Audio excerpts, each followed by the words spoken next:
Hello everybody and welcome to Whiskey Business. Tonight I am going to make a just perfect pairing of chili and cornbread. We live down in the south where it is summer, 10 months out of the year I feel like, and it is one of the last cooler days of spring, and I just want to take advantage of that nice, rainy, cooler weather and make some comforting chili and cornbread. I think they go so well together. I make my chili 800 different ways. Sometimes I make it super spicy. Sometimes I make it with pumpkin and ale during the fall. I change the seasonings up depending on whatever I have on me and whatever the mood suits me. But today I'm going to make kind of just your classic chili with ground beef, carrots, celery, onion, jalapeno. We are going to make it some spicy, so we're going to do the Chipotle and Adobo sauce. Whenever I get a can of this, I usually don't eat the whole thing or use the whole thing, so I just take whatever's left and I freeze it. And then I've got black beans, pinto beans, and we like a thicker chili. We're also going to be using chicken broth and tomatoes. I just don't have that out. But we like a thicker chili. And one way to thicken up your chili is a can of refried beans. Trust me, it just adds extra protein, makes it nice and creamy. You don't taste refried beans. It just, try it. Promise you, it's really good. And then fresh parsley and cheese. Then for my cornbread, you can either use self-rising cornmeal or get cornmeal, all-purpose flour, sugar, baking powder. I also have baking soda. And some recipes call for buttermilk. I am going to be using a can of creamed corn. I think it just adds a nice bit of richness and texture and a bit of sweetness without adding too much sugar. I only add a little tiny bit of my sugar to my cornmeal. And then of course, bacon and eggs, because I am making bacon jalapeno cheddar cornbread. It's going to be fantastic. So I'm going to use some of that cheese, some of that jalapeno, and that delicious bacon that I have left over to make a perfect pairing of chili and cornbread.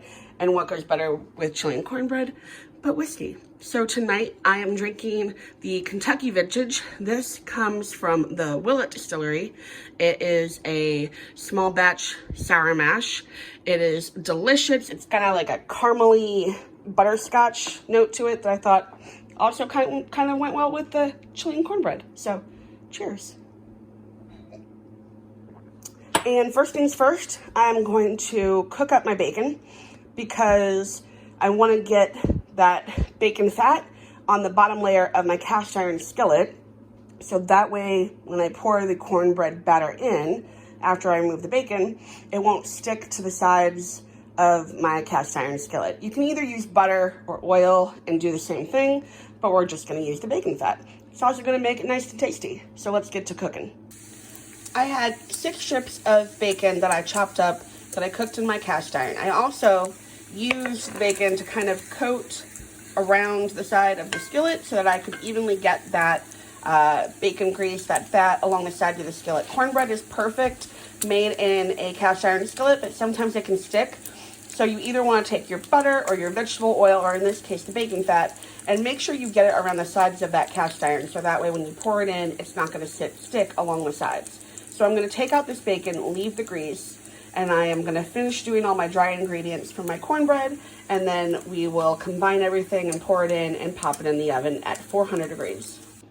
My bacon is done. All my dry ingredients are blended. This is a cup of cornmeal, a cup of all-purpose flour, 4 tablespoons of sugar, 4 teaspoons of all-purpose baking powder, some salt, and then in my liquid, we've got the cream corn, a good 2 handfuls of cheese, my jalapeno, an egg, and 1/4 of a cup of vegetable oil. You can use butter. Honestly, this is just whatever recipe you find at the back of your cornmeal bag. I was gonna do a variation of a few ones, and I just went with what was on the back of my bag. So whatever cornmeal recipe you prefer, just get your liquid, your dry and your liquid ingredients together.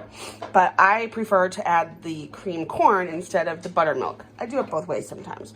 I added my jalapenos. I'm gonna mix this up, pour this in here, and then add my bacon once I put the mixture into my cast iron. All right, I've got my whole mixture in my cast iron. Little tip, if you're still mixing all your ingredients together, lower that temp on your cast irons because you don't want the grease, the butter, the oil, whatever you're using to get too dark and burn. So I lowered that. Then when I was ready, I brought it back up to temperature and made sure that, did a little water test. Threw a little drop of water in there. You want that to sizzle. Then I added my batter in. Now that that is all in, I'm gonna pop this in the oven at 400 for about 20-25 minutes. I'm just gonna keep an eye on it.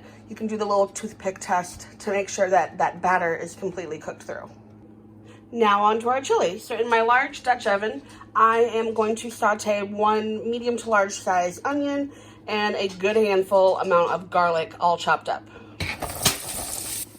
Now that my onions and my garlic are translucent, I'm going to turn the heat back up because I had it pretty low so that I didn't burn my garlic, and I'm going to add my ground beef.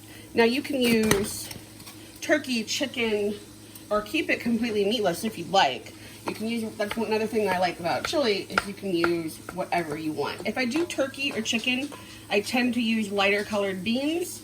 And if I use ground beef or even pork, I would do a darker bean. So this is why I did black beans and pinto beans for this one. Now I'm just going to break up all of this meat, and once this is all broken up, I'm going to add my other vegetables, which were the carrots, the celery, and the jalapenos. I'm going to add my seasoning, and then we can add our liquid in our beans. Now that my beef is pretty much cooked all the way through, I'm going to add my vegetables, and then I'm going to put in my seasoning, and once the vegetables are pretty soft, then I'll add my beans and my liquid. So I did 3 medium to large sized carrots. I would say about the same with celery, but my celery was pretty small and not that long, so that was probably about 7 or 8 celery stalks.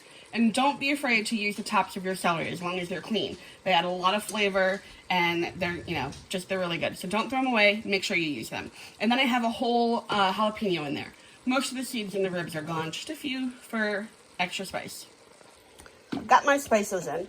I personally, for this one, did oregano, cumin, paprika, a little bit of chili powder because I've got the jalapeno and I'm going to do the chipotle with adobo.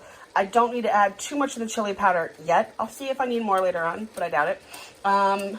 And salt and pepper, and then a few bay leaves, because I will be adding liquid to this. So I'm just going to let this kind of meld with the vegetables and the meat. And then, like I said, I will be adding my tomatoes, my beans, my chicken broth, and those refried beans as well. And there is my cornbread that just came out of the oven. So I'm going to let that cool for a bit before I slice into that. But that cooked for about 20-25 minutes, like I said, at 400 degrees. And it looks perfect. And here we have our final product. So I added just a little bit of parsley and cheese on top. What do you like on your chili? Do you like rice, noodles, sour cream, cheese, thinner, thicker? Tell me what you like. Let me know how you like this recipe, and I hope you enjoy it. Hit that like, hit the notification, leave me a comment, and I will see you next time.